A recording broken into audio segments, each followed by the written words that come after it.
6 p.m. Pakistan Standard Time. Assalamu alaikum. This is Radio Pakistan. The news read by Daman Zaman. The headlines. The caretaker federal cabinet has approved the national space policy under which international companies will be allowed to provide communication services to consumers. Briefing the media regarding the cabinet decisions in Islamabad today, the caretaker information minister said processing fee for Afghan nationals has been reduced to $400 who have to be evacuated to a third country. The caretaker finance minister says Pakistan anticipates raising over $4 billion from multilateral and bilateral sources in the current fiscal year. The Foreign Office has urged the interim Afghan government to fulfill its obligation and not allow the use of its soil against Pakistan. The COP28 climate summit in Dubai today agreed to begin reducing global consumption of fossil fuels to avert the worst of the climate change. The first cricket test of the three-match series between Pakistan and Australia will be played at Perth tomorrow. Details after a break.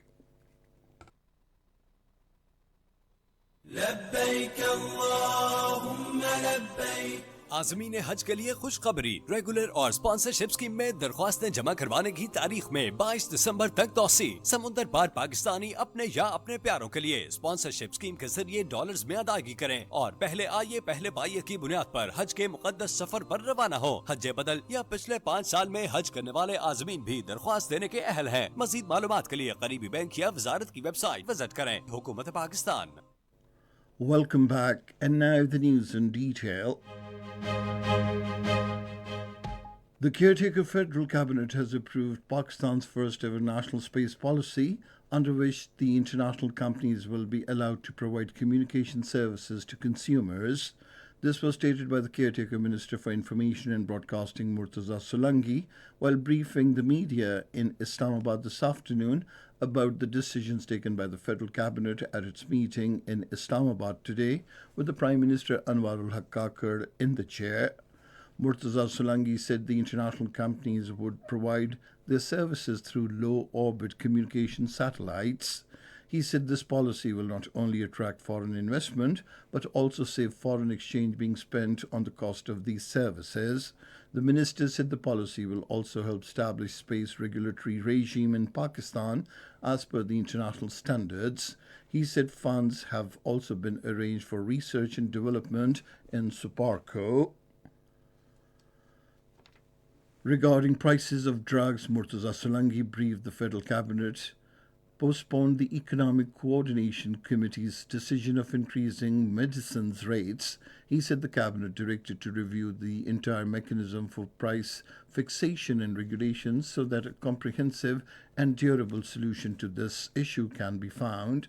The minister said the cabinet reduced processing fee from $800 to $400 for Afghan nationals who have to be evacuated to a third country. Besides, the period of stay of such Afghan nationals in Pakistan has been extended from the 31st of this month to 29th of February next year. After due date, damages will be applied at the rate of $100 per month with a maximum limit of $800.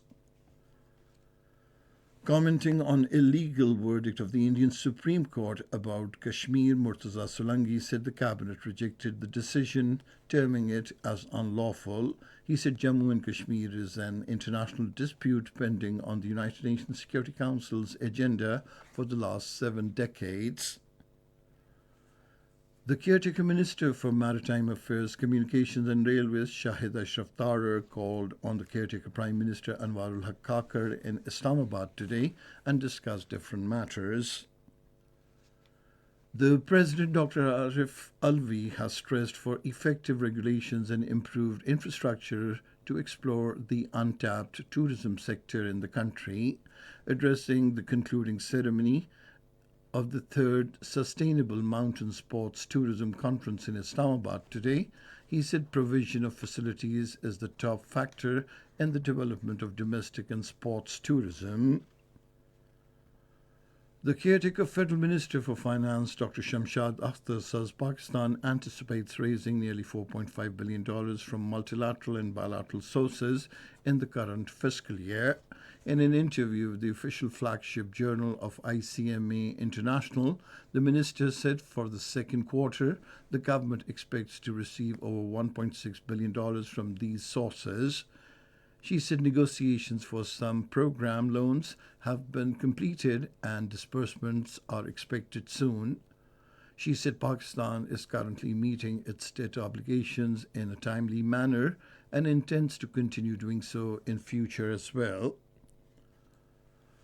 The Foreign Office has urged the Afghan interim government to fulfill its obligations and not allow the use of its land against Pakistan. In an interview with Suno FM this morning, the Foreign Office spokesperson Mumtaz Zahra Baloch also stressed for handing over terrorist leadership, especially the Tehreek-e-Taliban involved in terrorist activities, to Islamabad. The Naval Chief Admiral Naveed Ashraf visited the headquarters of the Pakistan Maritime Security Agency in Karachi today. The Admiral was briefed on maritime security operations carried out by Pakistan Maritime Security Agency to uphold regulations and rule-based order at sea and safeguard the maritime interests of Pakistan. The security forces have foiled a bid of arms smuggling at the Pak-Afghan-Torkham border crossing. The latest American arms were concealed in onion sacks in a truck coming from Afghanistan to Pakistan. Among the recovered weapons are modern American-made M4, Kalashnikov magazines, thousands of bullets of various types, American rifle grenades, night vision sights, and laser beams. This is Radio Pakistan.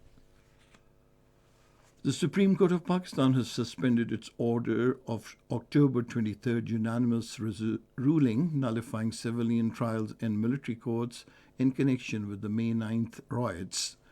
The verdict, announced by a six-member bench with a 5-1 majority on a set of intra-court appeals challenging its previous order, stated that the military trials of 103 civilians for their alleged role in attacks on military installations during the riots on May 9th would continue. The Minister for Information Technology, Dr. Umar Saif, has said under the umbrella of Special Investment Facilitation Council, serious steps are being taken for economic development.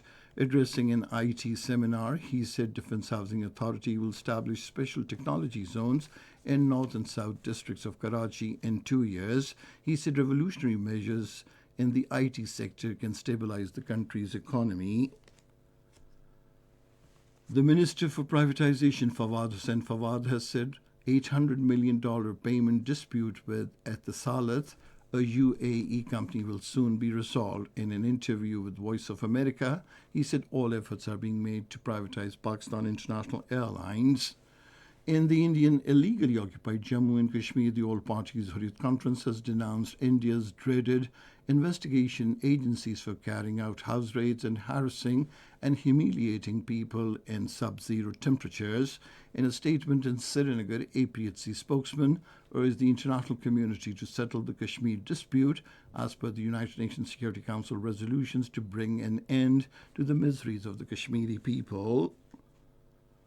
Representatives from nearly 200 countries agreed at the COP28 climate summit in Dubai today to begin reducing global consumption of fossil fuel to avert the worst of climate change. The deal was struck after 2 weeks of hard-fought negotiations. At least 26 Palestinians have been martyred and several others injured in the unabated bombardment of Israeli forces on Jenin and various areas in Khan Yunis, south of the Gaza Strip. According to Palestine Health Ministry, 8 people were martyred and a number of others injured as a result of the targeting of houses in Kazan al-Najjar area and in the Khan Yunis camp. In Egypt, counting of votes process is in progress after conclusion of the three-day voting for presidential election yesterday. According to Egyptian National Election Authority, the final result is scheduled to be officially announced on Monday, and in case of a runoff round, it will be announced on the 16th of next month. Cricket. The first cricket test match of the three-match series between Pakistan and Australia will be played at Perth from tomorrow. The match will start at 07:20 hours Pakistan Standard Time. The second test between the two sides will be played on the 26th of this month at Melbourne, while the third test will be played on the 3rd of next month at Sydney. And finally, the weather report. Mainly cold and dry weather is expected in most plain areas of the country, while partly cloudy conditions are likely in upper districts during the next 12 hours. Fog and smog is likely to persist in the plain areas of the Punjab, Khyber Pakhtunkhwa and Upper Sindh during night hours. Partly cloudy to cloudy weather is likely in western Balochistan. And that is the end of this news bulletin. For more news and analyses, log on to our website, radio.gov.pk, and you can also watch the live video streaming of our bulletins on the link, facebook.com/Radio Pakistan News Official.